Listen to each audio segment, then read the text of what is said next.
She handed divorce papers to the quiet, humble man she'd shared 5 years with. The one who drove a modest sedan and wore the same 3 suits on rotation, never knowing he was actually the multi-billionaire phantom owner who controlled every boardroom, every decision, every promotion at the very company where she clocked in each morning.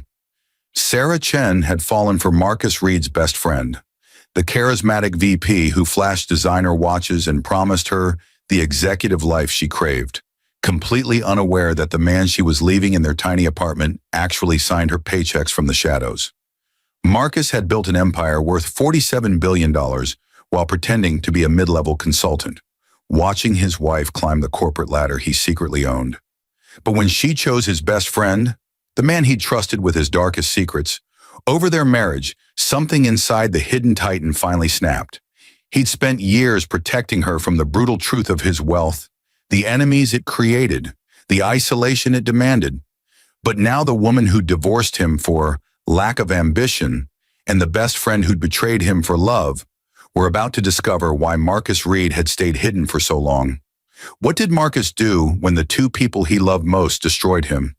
How does a multi-billionaire who controls everything exact revenge on those who never knew his true power?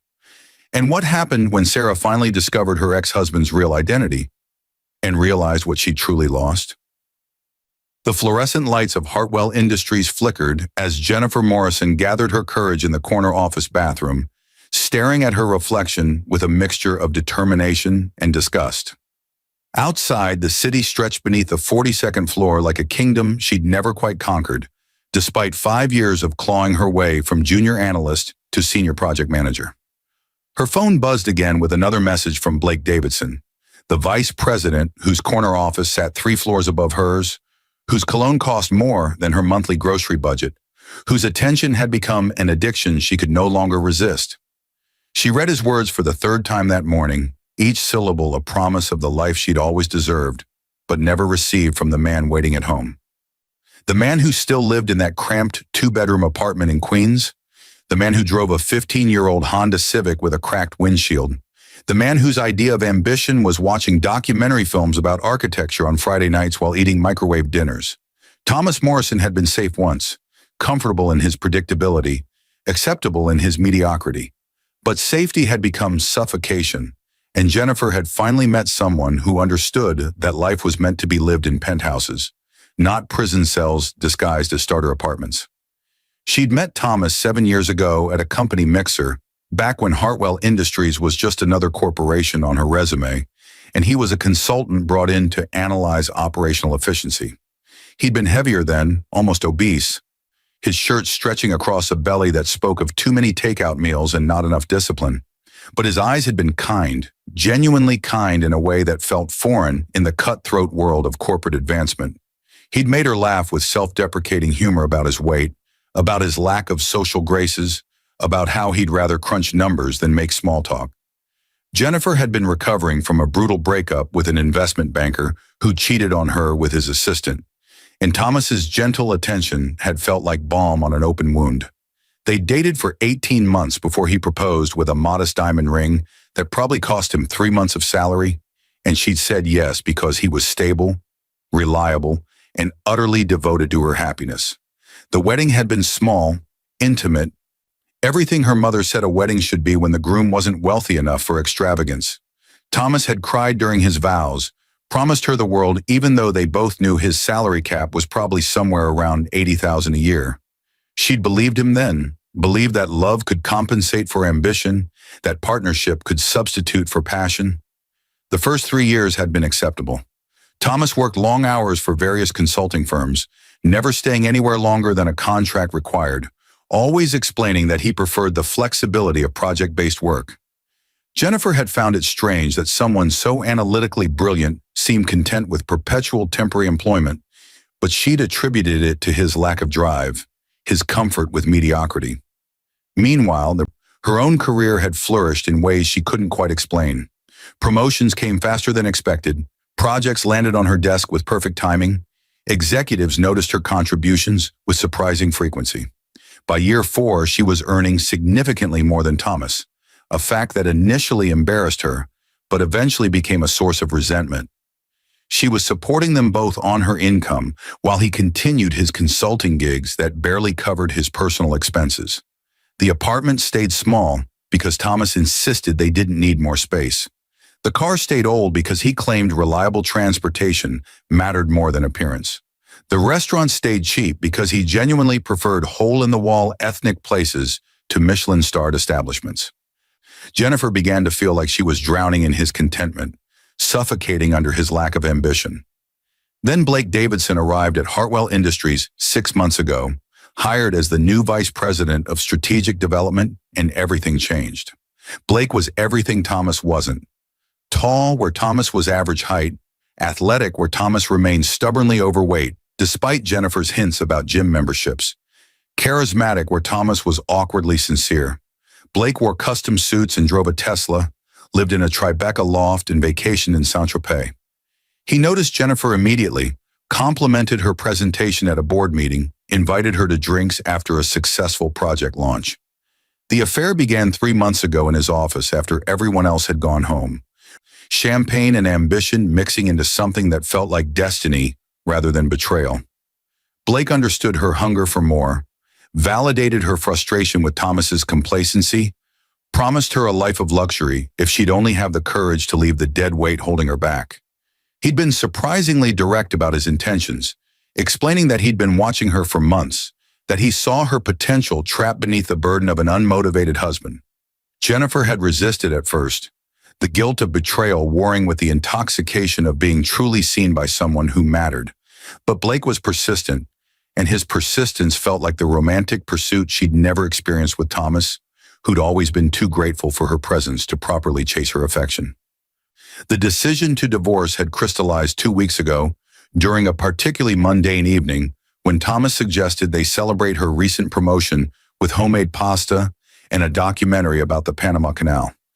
Jennifer had stared at this man who thought Netflix and carbohydrates constituted celebration, who had no idea that her promotion meant she was now earning $200,000 annually, who couldn't comprehend that she deserved champagne on rooftops rather than marinara sauce on secondhand furniture.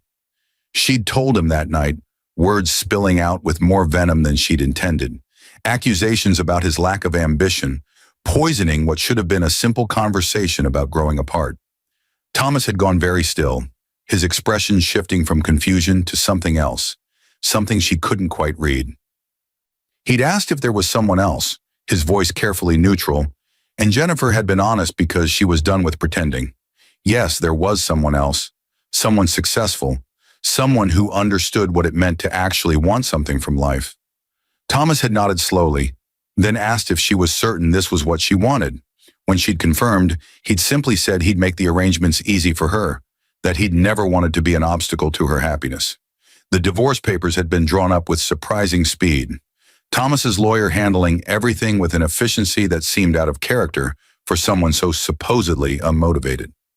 They'd agreed to split their joint savings account, a modest $40,000 accumulated over 5 years of marriage, half of which Jennifer had contributed from her salary, while Thomas's consulting income remained mysteriously variable. Jennifer had assumed this meant $20,000 each, a decent enough cushion for her new life with Blake, who'd already hinted at moving in together once the divorce was finalized. The paperwork was scheduled to be signed tonight at their apartment, Thomas's idea of keeping things simple and private. Jennifer had agreed, relieved that he wasn't making this difficult, wasn't demanding explanations or begging for second chances. She'd packed most of her belongings already, boxes stacked in the bedroom she'd shared with a man who now felt like a stranger she'd married out of temporary insanity. Blake had been supportive throughout the process, sending her encouraging texts, promising her that freedom was just one signature away from the life they both deserved together. Jennifer left the bathroom and returned to her desk, her mind already 3 hours ahead to the moment she'd walk out of that apartment for the last time. Her colleague Rebecca Chen stopped by with afternoon coffee, chatting about the upcoming quarterly review and how impressive it was that Jennifer kept getting assigned to the most prestigious projects. Rebecca had been with Hartwell Industries for 8 years, longer than Jennifer, but seemed perpetually stuck at the same mid-level position, despite obvious competence. Jennifer had always found this peculiar, but attributed it to Rebecca's lack of assertiveness, her unwillingness to demand recognition. Rebecca mentioned in passing that the company's actual owner remained anonymous, operating through layers of corporate structure and proxy executives, that nobody had ever met the person who'd founded Hartwell Industries 15 years ago when it was just a 3-person consulting startup. Rumors suggested the founder preferred absolute privacy, possibly for tax reasons or personal security, and maintained control through a labyrinth of shell corporations and legal trusts. Jennifer listened with half attention, more focused on drafting the email to Blake confirming their dinner plans for tomorrow night. Their first public date now that she'd soon be officially single. The workday ended with agonizing slowness, each hour stretching like taffy as Jennifer anticipated her liberation. She'd told Thomas to expect her by 7 o'clock, enough time for rush hour to clear, enough time for her to mentally prepare for what needed to be done. Blake had offered to come with her for moral support, but Jennifer had declined, wanting to handle this final interaction with some dignity, some acknowledgement of the years they'd shared, even if those years now felt like wasted time. She drove home in her practical Toyota Camry, another compromise she'd made for Thomas's comfort with moderation, already fantasizing about the upgrade Blake had promised once they combined their incomes. The apartment building looked particularly depressing in the early November twilight, its brick facade crumbling, its lobby smelling of old cooking and neglect. Jennifer had stopped seeing it years ago, her mind automatically filtering out the reality of where she lived. But tonight the ugliness felt almost poetic, a physical manifestation of everything she was escaping.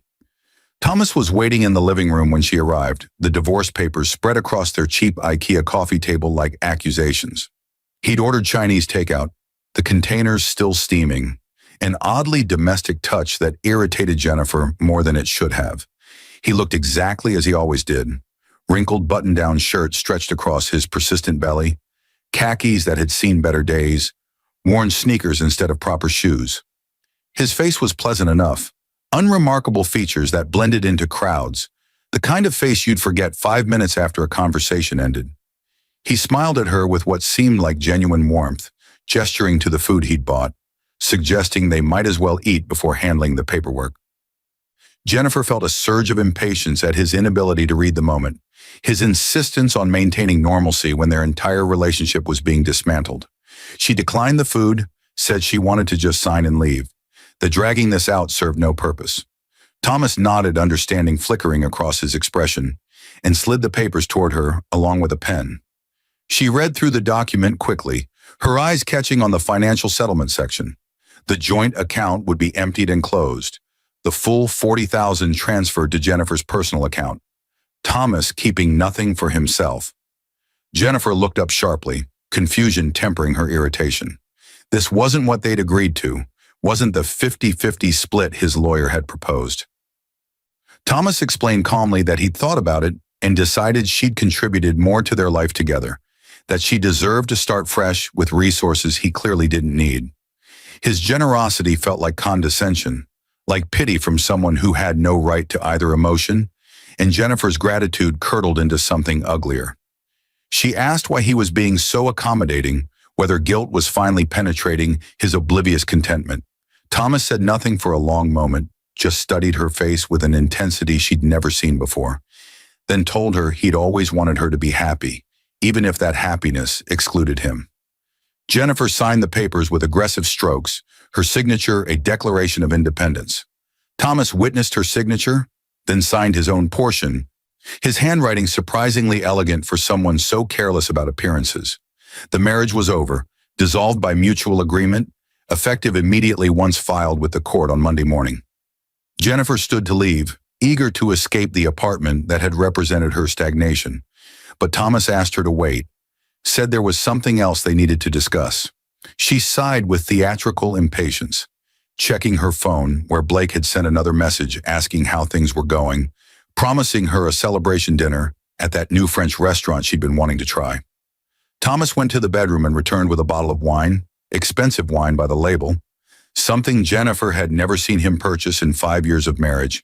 He explained that Blake had left it in the office break room last week, that he'd found it and thought she might want it as a parting gift since she was so eager to start her new life. The comment held an edge Jennifer hadn't expected, a sharpness that didn't match his usual passive accommodation.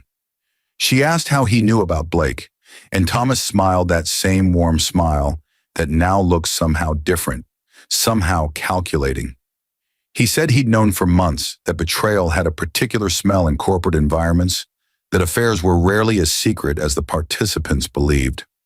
Jennifer felt her face flush with anger at his presumption, his judgment, his implication that he'd been aware and simply allowed himself to be cuckolded. Before she could respond, the apartment door opened and Blake walked in, his key clicking in the lock with proprietary confidence. Jennifer's confusion lasted only a second before realization crashed through her thoughts. She'd given Blake a spare key 2 weeks ago during a moment of champagne-fueled intimacy.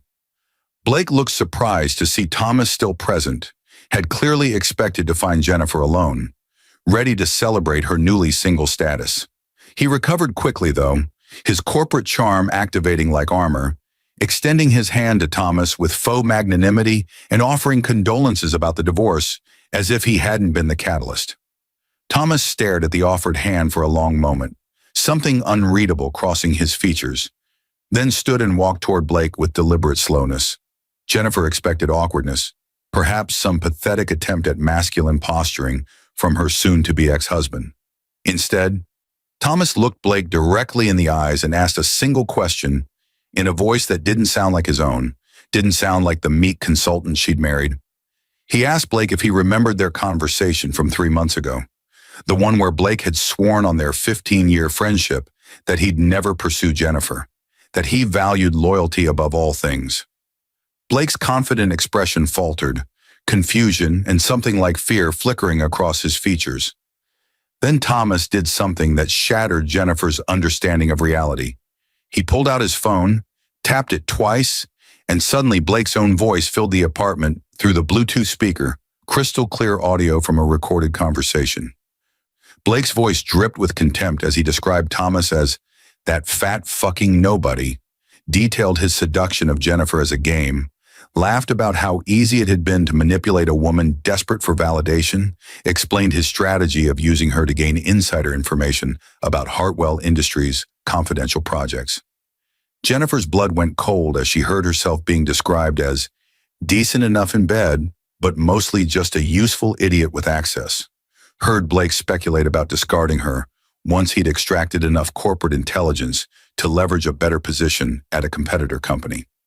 The recording was dated 4 weeks ago, Blake talking to someone named Richard, bragging about his conquest with the same tone someone might use to describe a successful fishing trip. Jennifer's hands began shaking as the full scope of her stupidity crystallized, as she realized that while she'd thought she was trading up, she'd actually been demoted to pawn in someone else's game. Blake lunged for the phone, trying to grab it from Thomas's hand, his polished veneer cracking to reveal something desperate underneath. Thomas stepped back easily, his movements surprisingly agile for someone she'd always thought of as clumsy and slow. Blake's desperation transformed into rage, the kind of cornered animal fury that precedes violence. He shoved Thomas backward, the force sending her husband stumbling against the wall, and began shouting about privacy violations and illegal recordings. Thomas remained oddly calm, his expression neutral as he weathered Blake's aggression, and this composure seemed to enrage Blake further. He grabbed the wine bottle from the table, the expensive one he'd apparently left at the office, and for a terrible moment Jennifer thought he might actually strike Thomas with it. Instead, Blake did something worse. He opened the bottle, took a long drink, then spat the contents directly into Thomas's face, the wine and saliva mixture dripping down his cheeks and soaking his shirt. Jennifer gasped, shocked by the viciousness of the gesture, by the pure contempt it represented. Blake wasn't finished, though. He began listing Thomas's failures as a man, cataloging his physical inadequacy, his professional mediocrity, his fundamental unworthiness of Jennifer's affection. He told Thomas that he'd done him a favor by taking Jennifer off his hands, that someone so pathetic should be grateful rather than vindictive. The words poured out with increasing cruelty, each insult designed to unmake what little dignity Thomas might have retained. Jennifer felt something crack inside her chest, not sympathy exactly, but a dawning horror at what she'd become, what she'd aligned herself with. The man she'd thought was her escape to a better life was revealing himself as something poisonous, something that diminished everyone it touched. But her horror wasn't strong enough to override her self-preservation, wasn't powerful enough to erase months of fantasies about the life Blake had promised. She found herself laughing, a high, nervous sound that didn't feel like it came from her body. And before she fully understood what she was doing, she'd picked up her own glass of wine from the table and thrown it at Thomas. The red liquid splashed across his face and chest, mixing with Blake's spittle, staining his wrinkled shirt with dark splotches that looked almost like blood. She heard herself echoing Blake's sentiments, calling Thomas a loser, mocking his contentment with failure, thanking him for being smart enough to give her the money to start fresh.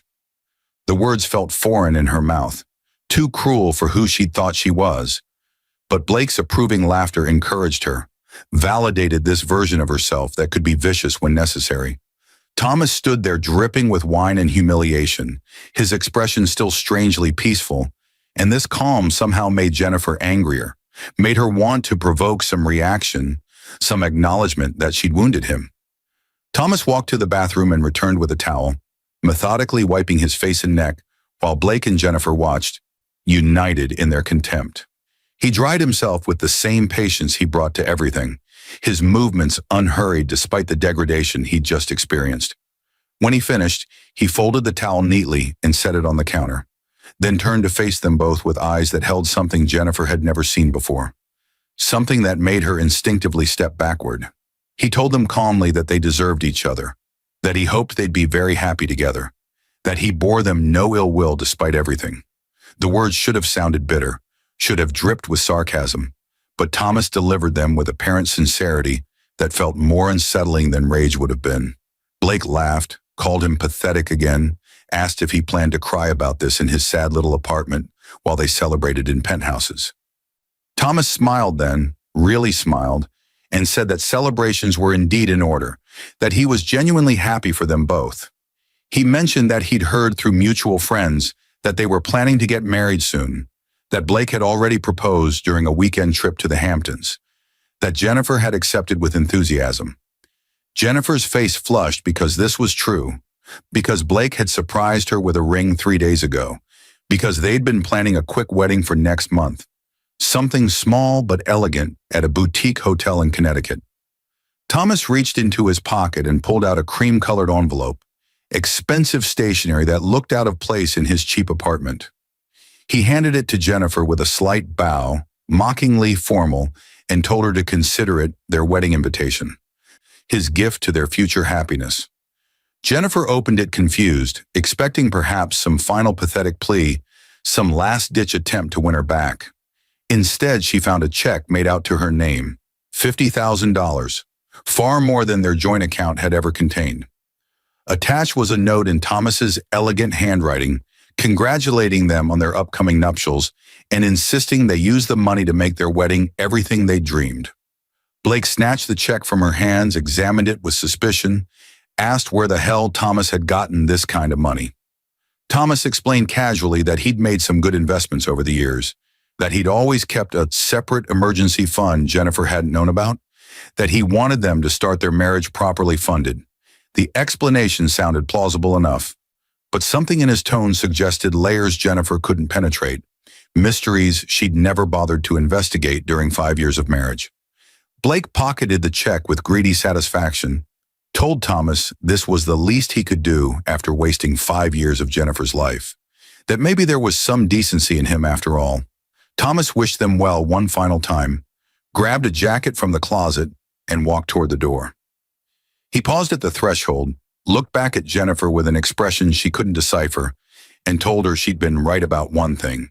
She did deserve better than what he'd given her. Then he left, pulling the door closed with a soft click that somehow sounded louder than a slam. Jennifer stood in the apartment that was now hers alone, surrounded by the boxes of her belongings and the lingering smell of Chinese takeout, feeling simultaneously triumphant and hollow. Blake pulled her into an embrace, kissing her with the possessive intensity she'd craved, promising her that their life together would be everything Thomas had been too limited to provide. They celebrated that night with expensive champagne at Blake's loft, made love in his king-size bed with its 1,000-thread count sheets, planned their wedding with the check Thomas had given them, funding possibilities she'd never imagined. Jennifer fell asleep wrapped in Blake's arms, telling herself this was happiness, this was the life she'd earned, this was justice for years of settling for mediocrity. The divorce would be filed Monday morning, and by next month she'd be Jennifer Davidson, wife of a successful executive, free from the dead weight that had anchored her to ordinary existence. The wedding invitation arrived at Thomas's new address exactly 3 weeks later, delivered by messenger to a post office box he'd rented specifically for this transition period. Jennifer and Blake had moved quickly once the divorce was finalized, eager to cement their union, to declare their victory over conventional morality. The invitation was expensive, embossed lettering on ivory cardstock announcing their marriage at the Riverside Manor in Greenwich, Connecticut on December 15th at 4 p.m, reception to follow. Thomas held the heavy paper in his hands and smiled, that same peaceful smile that had so unnerved Jennifer during their final confrontation. He RSVP'd yes immediately, confirming his attendance with a brief note expressing his joy at their happiness and his eagerness to celebrate this momentous occasion. Jennifer received his response with mixed emotions. Part of her had hoped he'd decline, would spare them all the awkwardness of his presence. But another part felt validated by his willingness to witness her upgrade, to publicly acknowledge that she'd moved beyond him to something superior. Blake found the whole situation amusing, told his groomsmen that his predecessor would be attending the wedding, that they should all witness what happens to men who fail to satisfy their wives' ambitions. The bachelor party conversation turned crude. Speculation about whether Thomas would cry during the ceremony, whether he'd gotten fatter in his loneliness, whether he'd show up drunk and make a scene. December 15th arrived with the crisp cold that makes everything feel sharp and defined, the kind of weather that demands attention and won't permit ambiguity. The Riverside Manor was appropriately elegant, a restored mansion on 3 acres of manicured grounds. Exactly the kind of venue Jennifer had fantasized about during years of imagining herself as someone who mattered. She'd spent Blake's check, Thomas's check technically, but she'd stopped thinking of it that way, on a designer wedding dress that made her look like minor royalty, on flowers that filled the ceremony space with orchestrated beauty, on a 7-tier cake that seemed more like sculpture than food.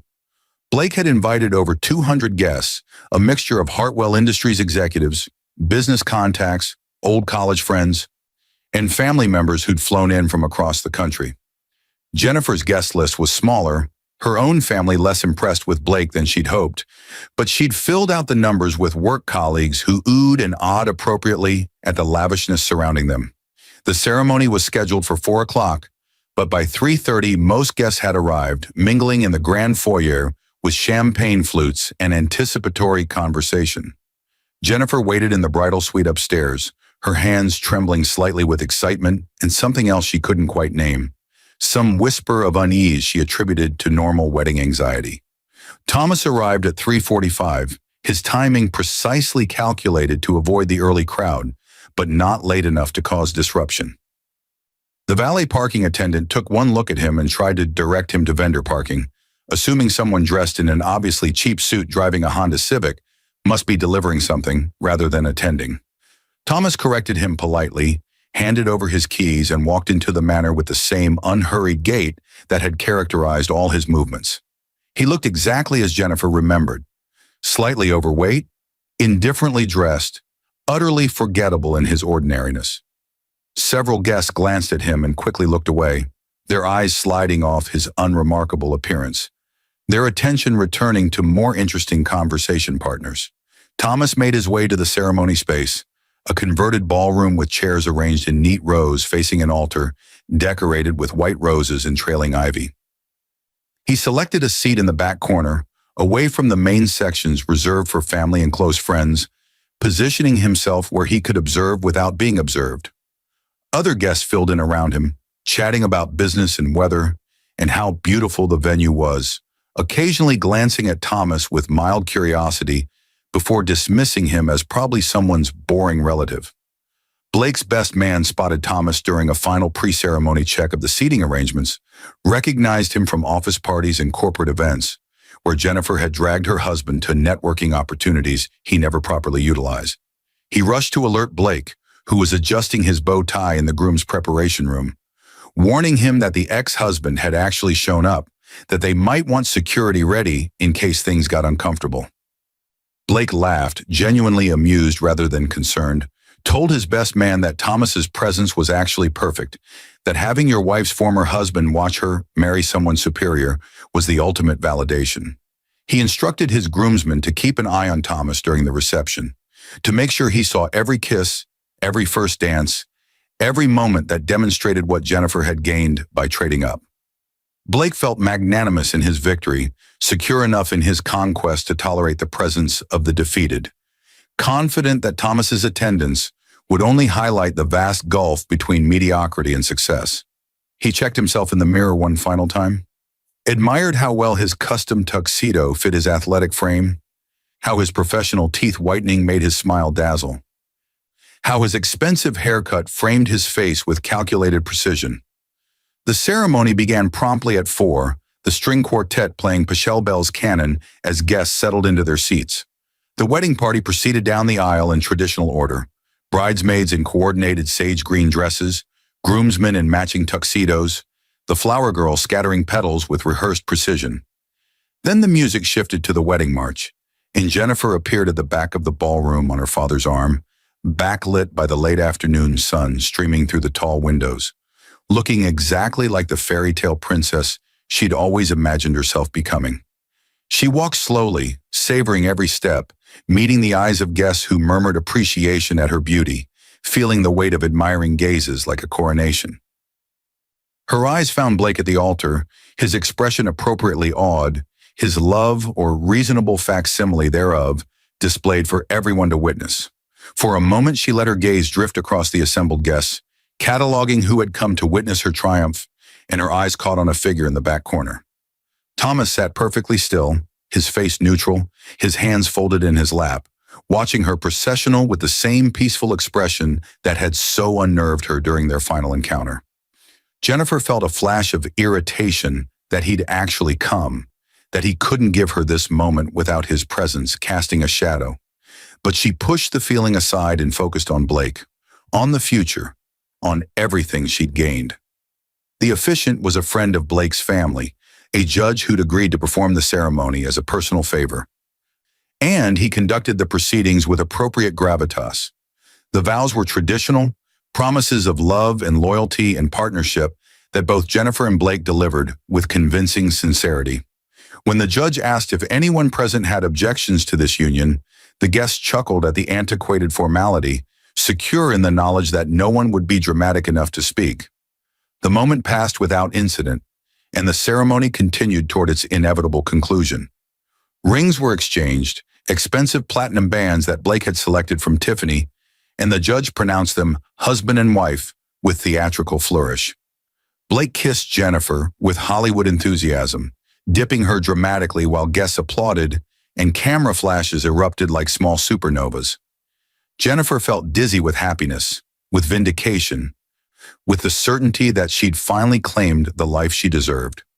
They processed back down the aisle as the newly married Davidson couple, guests standing to congratulate them, voices raised in celebration of love's triumph over circumstance. Jennifer deliberately didn't look toward the back corner where Thomas sat, didn't want to taint this perfect moment with reminders of past mistakes. The reception space had been transformed into something from a luxury magazine spread, every detail curated for maximum impact and minimum authenticity. Crystal chandeliers cast flattering light across tables, dressed in silk linens, centerpieces of exotic flowers that probably cost more than most guests' monthly rent, place settings that looked too expensive to actually use for eating.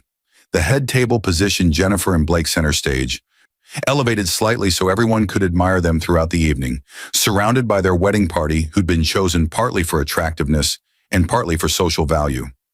Dinner was a 5-course affair prepared by a celebrity chef Blake had hired at extraordinary expense, each plate a work of art that guests photographed before consuming.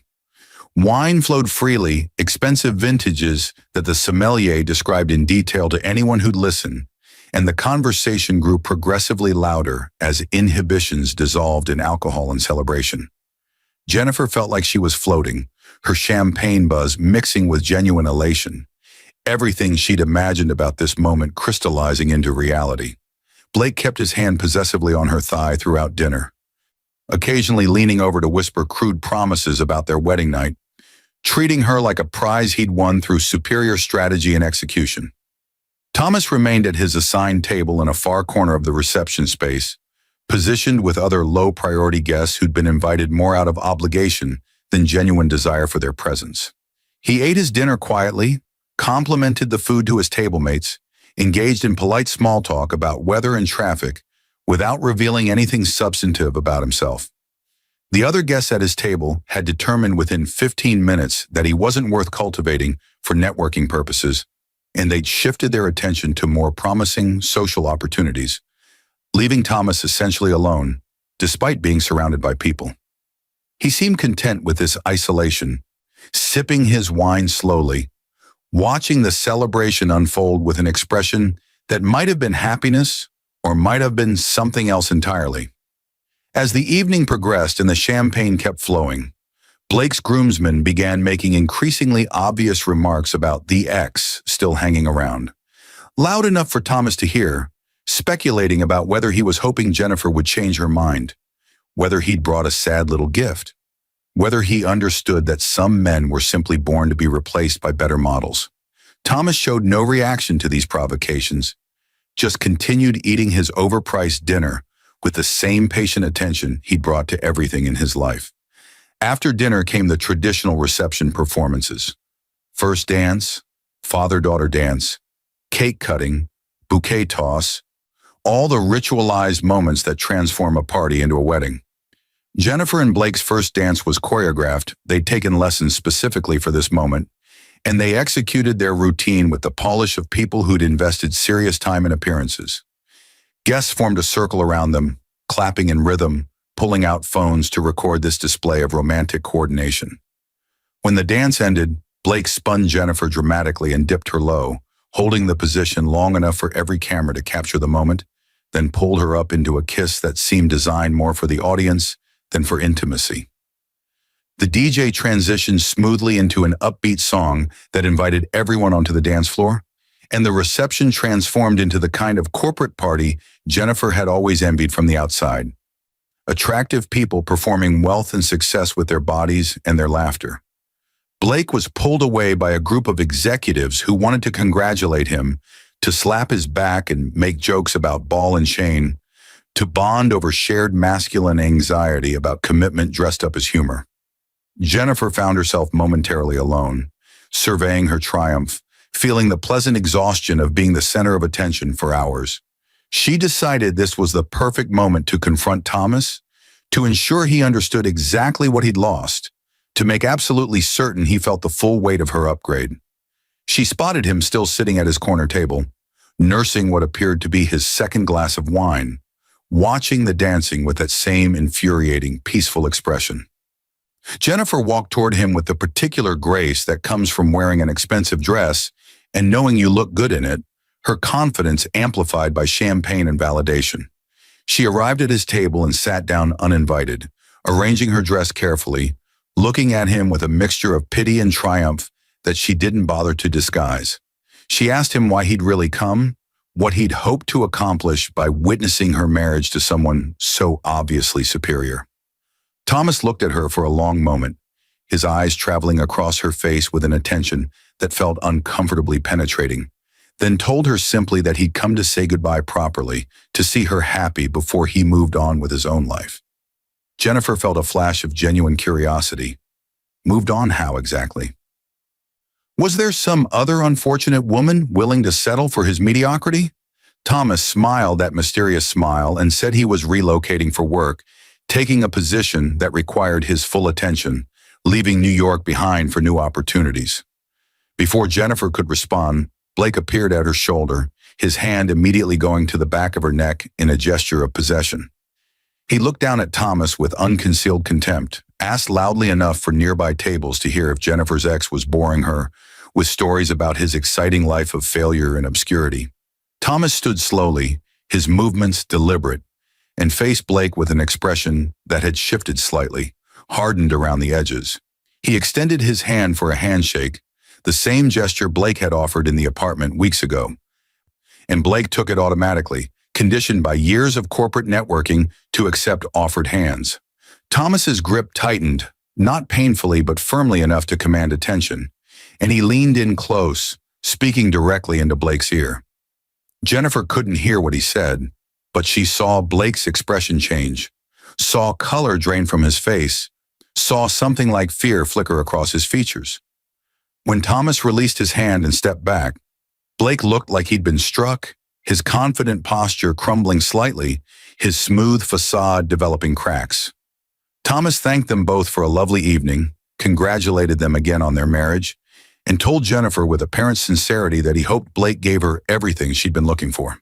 Then Thomas walked toward the exit, his path taking him past the head table where the wedding party still celebrated, past the dance floor where executives performed corporate bonding disguised as recreation, past the open bar where guests networked over premium liquor. As he reached the grand foyer, he paused and turned back, his eyes scanning the reception space one final time. What happened next would be debated by guests for months afterward, analyzed and reanalyzed until the truth became obscured by competing narratives. Thomas pulled out his phone, typed something quickly, and within seconds, every light in the Riverside Manor went out simultaneously, plunging the reception into absolute darkness. Emergency lighting kicked in after 3 seconds, dim battery-powered bulbs that cast everything in an eerie twilight. And in that strange half-light, Thomas's voice came through the venue's sound system, amplified and crystal clear. He thanked everyone for attending this celebration, hoped they'd enjoyed the food and wine and entertainment, and wanted to share some information that might contextualize the evening more accurately. His voice was calm, almost conversational, the tone you'd use to discuss weather rather than detonate explosions. Thomas explained to the 200 assembled guests that Blake Davidson, the groom they'd come to celebrate, was currently under investigation by the Securities and Exchange Commission for insider trading, specifically for using confidential information stolen from Hartwell Industries to make illegal stock purchases through shell corporations. The investigation had been ongoing for 4 months, quietly building a case that would be made public within the next 72 hours, likely resulting in federal charges that carried a minimum sentence of 5 years in prison. Thomas's voice continued, detailing specific trades Blake had made, naming the shell companies he'd created, citing dollar amounts and dates with the precision of someone who'd reviewed the evidence personally. The reception space had gone completely silent, guests frozen in place trying to process what they were hearing. Blake started shouting, denying everything, calling Thomas a liar, demanding someone shut off the sound system, but his voice couldn't compete with the amplification, and his panic only made Thomas's calm recitation more credible. Thomas went on to explain that Blake's employment with Hartwell Industries would be terminated Monday morning, that his professional reputation would be destroyed, that every asset he'd bragged about, the loft, the Tesla, the investment portfolio, would be seized by federal authorities as proceeds of illegal activity. Then Thomas shifted his attention to Jennifer, and his voice took on a different quality, something sadder but no less measured. He told her that everything Blake had promised her was built on stolen money and illegal activities, that the man she'd married was facing financial ruin and imprisonment, that the life she'd imagined with him was a fantasy that would collapse within days. He apologized for not telling her sooner, explained that he'd needed to be certain before making accusations, that he'd wanted to give her one last chance to reconsider before the truth became public. But since she'd made her choice, since she'd thrown wine in his face and laughed at his supposed mediocrity, he'd decided she deserved to experience exactly the life she'd chosen. The emergency lights flickered, and suddenly the massive screens that had been displaying photos of Jennifer and Blake throughout their relationship changed, now showing documents, SEC filings, bank statements, email correspondence between Blake and his broker, text messages where Blake had bragged about his scheme to that same friend Richard from the earlier recording. 200 guests stared at evidence of systematic criminal activity displayed in high definition. Watch Blake's carefully constructed image dissolve into something ugly and prosecutable, Blake tried to run, actually tried to flee the reception, but found the exits blocked by men in dark suits who identified themselves as federal agents, who'd been positioned around the venue for the past hour, who'd been waiting for this exact moment. They approached Blake calmly, badges displayed, rights being read, handcuffs clicking into place with a finality that silenced every whisper. Jennifer stood frozen in her wedding dress, her champagne flute slipping from nerveless fingers and shattering on the expensive floor, her mind struggling to reconcile the past 3 hours of celebration with the nightmare currently unfolding. She looked around desperately for Thomas, found him still standing in the foyer, watching Blake's arrest with that same peaceful expression. Their eyes met across the dimly lit space, and Jennifer saw something in his face that made her stomach drop. Not cruelty, not triumph, just a deep sadness mixed with resignation. Thomas had known this would happen, had planned for this moment, had let her marry Blake with full knowledge that the marriage would be destroyed before the honeymoon. As federal agents led Blake away, his tuxedo looking suddenly ridiculous in the context of handcuffs, one of them paused near Thomas and nodded respectfully, a gesture of acknowledgement between colleagues. Jennifer's mind, desperately trying to make sense of what she was witnessing, latched on to this interaction, began building connections she'd been too blind to see. Thomas remained in the foyer while the reception space descended into chaos, guests pulling out phones to call lawyers and publicists, wedding party members distancing themselves from the catastrophe, vendors beginning the awkward process of cleaning up a celebration that had become a crime scene. The venue manager approached Thomas hesitantly, asked if the bill for the evening would still be honored, given the circumstances. Thomas assured her calmly that all expenses had already been paid in full, that the food and service had been excellent, that she shouldn't worry about financial repercussions from the evening's events. The manager looked confused, checked her paperwork, confirmed that the $50,000 deposit had indeed come from an account linked to Thomas Morrison, not Blake Davidson as she'd assumed. Jennifer watched this interaction from across the foyer, her wedding dress suddenly feeling like a costume, her triumph curdling into horror and confusion. She approached Thomas on unsteady feet, her voice barely functional, and asked the question she should have asked 5 years ago. Who was he really? Thomas looked at her with something that might have been fondness or might have been pity, and explained gently that he was exactly who he'd always been, a consultant who preferred privacy, someone who'd built a successful career analyzing systems and finding vulnerabilities, a person who'd married her because she'd seemed genuine in a world full of performance. He'd never lied to her, he explained, had simply never volunteered information she'd never asked for, had allowed her to make assumptions based on appearances rather than reality. The consulting contracts that moved him between companies had been his own choice, preferring project-based work to permanent employment, enjoying the flexibility of not being tied to any single organization's politics. The modest apartment and old car had been deliberate choices, not financial necessities, part of a lifestyle that valued privacy and normalcy over display and vulnerability. Jennifer's legs gave out, and she sat down hard on the foyer floor, her expensive dress pooling around her like a melted wedding cake. She asked in a whisper if he'd known about Blake from the beginning, if he'd watched her fall into this trap without warning her. Thomas knelt beside her, his bulk settling with surprising grace, and explained that he'd discovered Blake's criminal activities 3 months ago while conducting a routine audit for Hartwell Industries, that he'd been building the case since then, that he'd reported everything to the SEC and the FBI, that he'd been cooperating with their investigation as a confidential witness.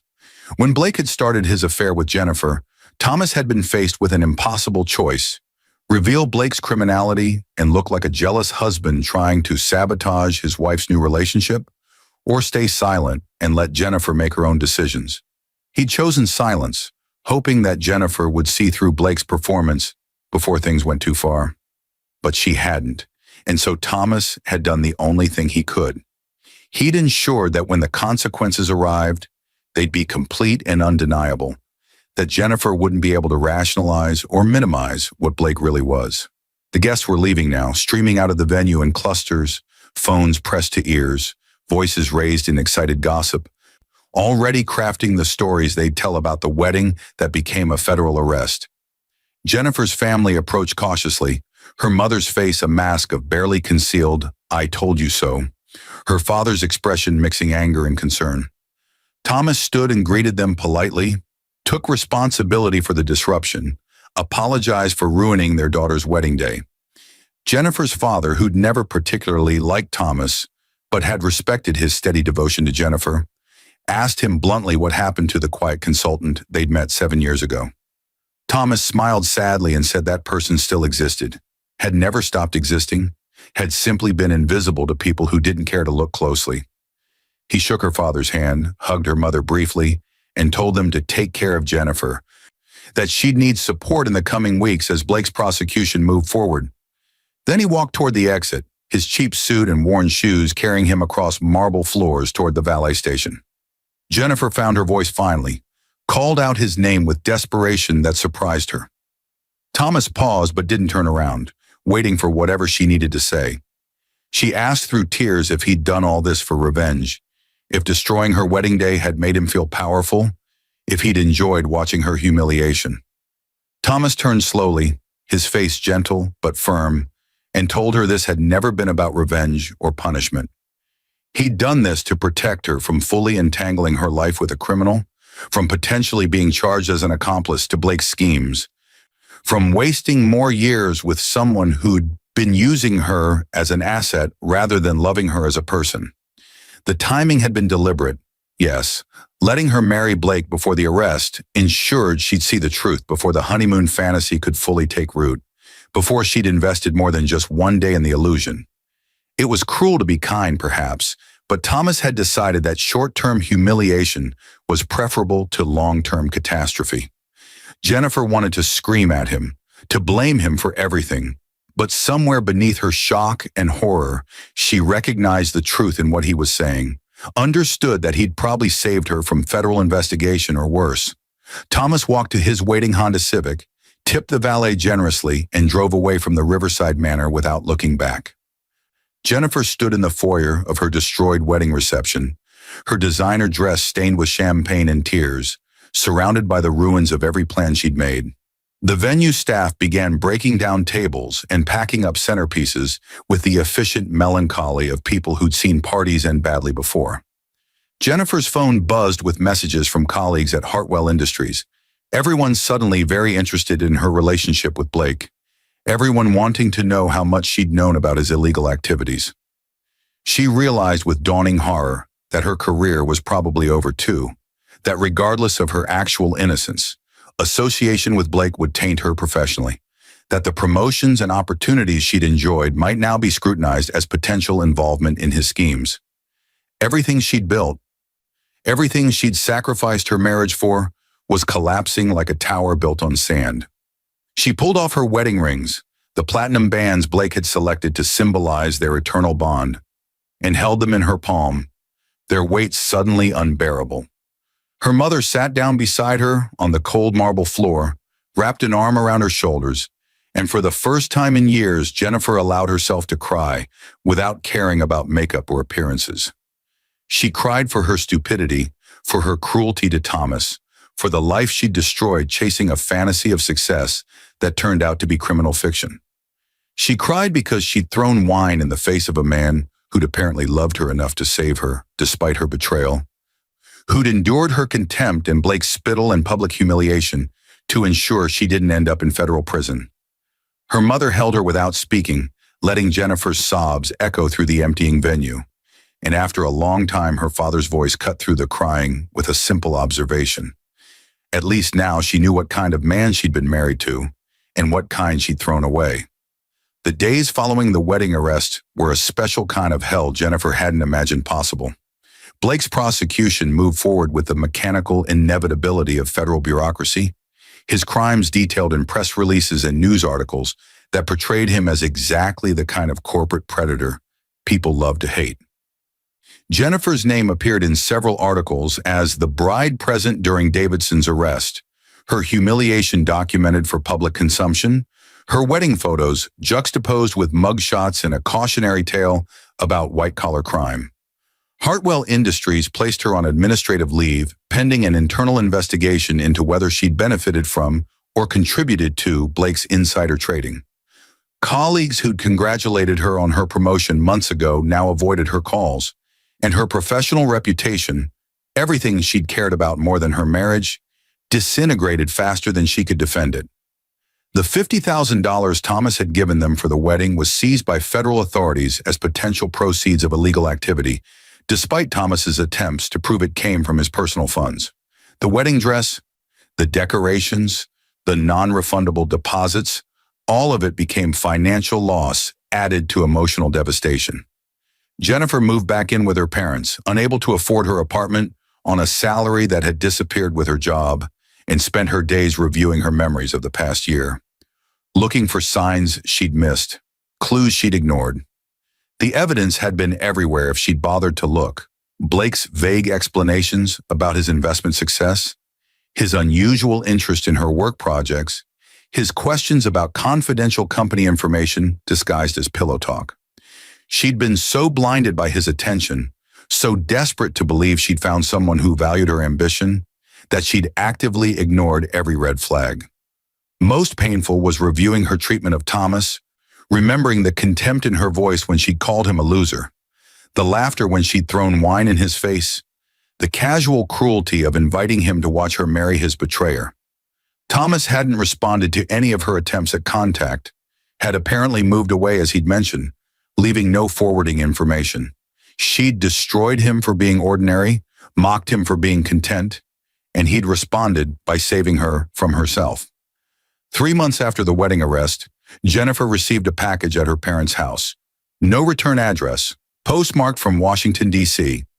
Inside was a letter and several documents that would take her days to fully process.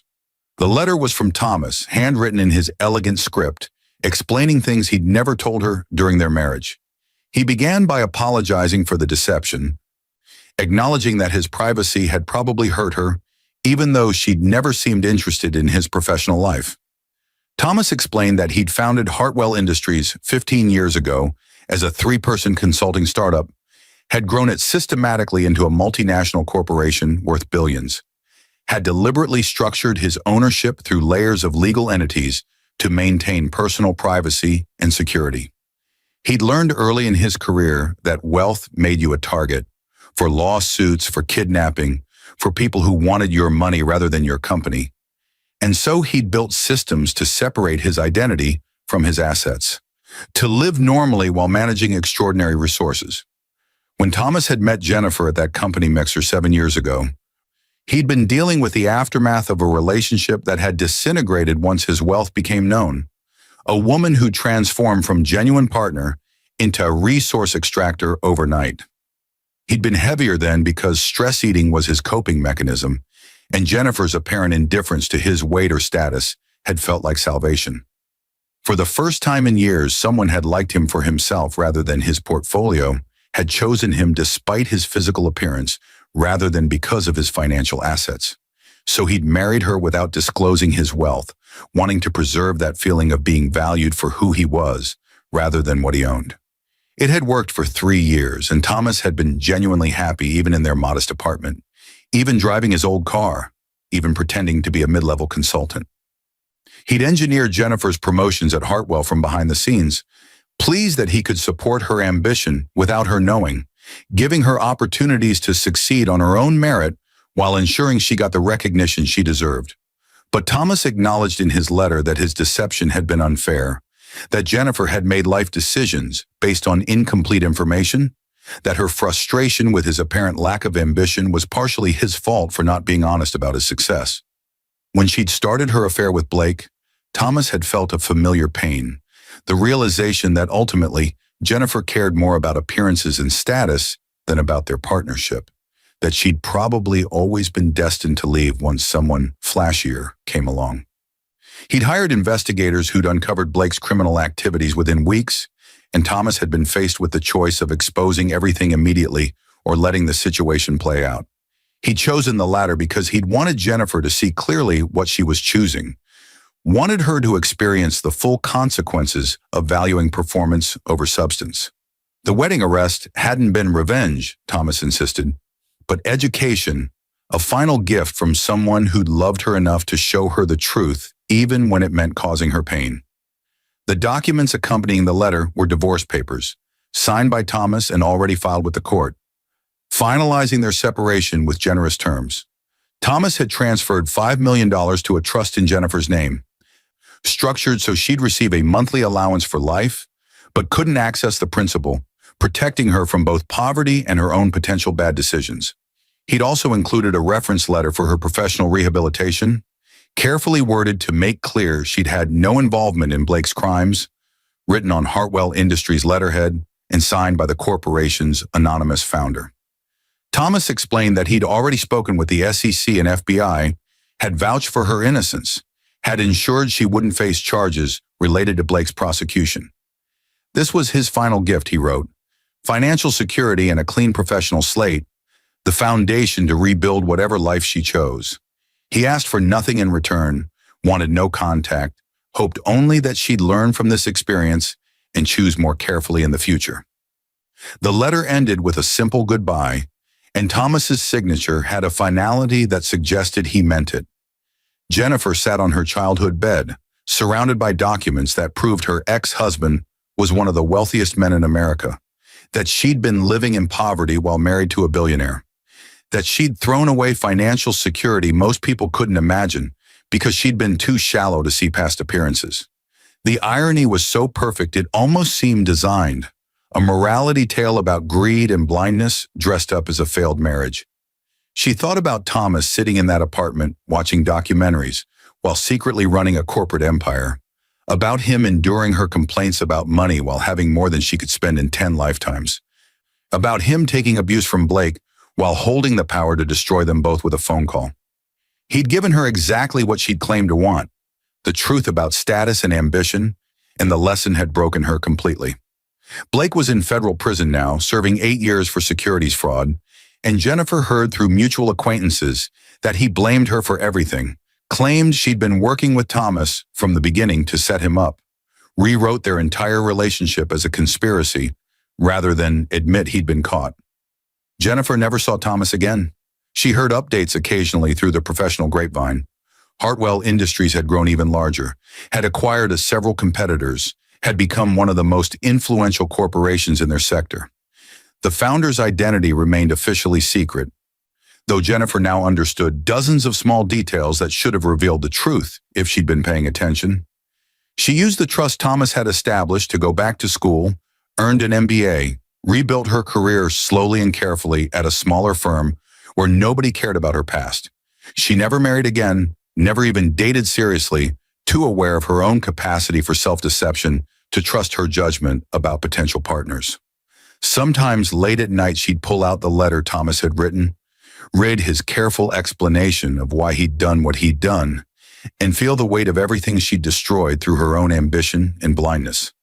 The fat man she'd mocked had been extraordinary all along, and she'd been too ordinary to recognize it. That was the revenge he'd taken, not the wedding arrest, not the public humiliation, but the simple act of letting her see clearly who she really was and what she'd really valued. And unlike Blake's federal sentence, Jennifer's punishment had no release date, no timeline for when the guilt and regret might finally fade into something manageable. She'd destroyed the best thing in her life while chasing illusions, and Thomas had made certain she'd never forget the cost of that choice.